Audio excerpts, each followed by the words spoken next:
Bem-vindos à encantada fazenda jurássica, antes dominada por dinossauros, agora lar de animais abandonados.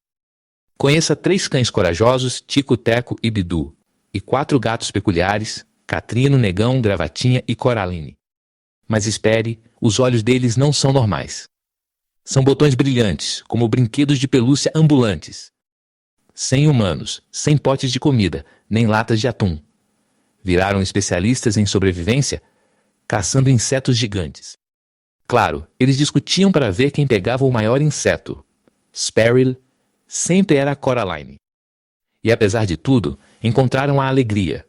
Nessa fazenda jurássica, amizade, olhos de botão e muita bobagem os fazem felizes.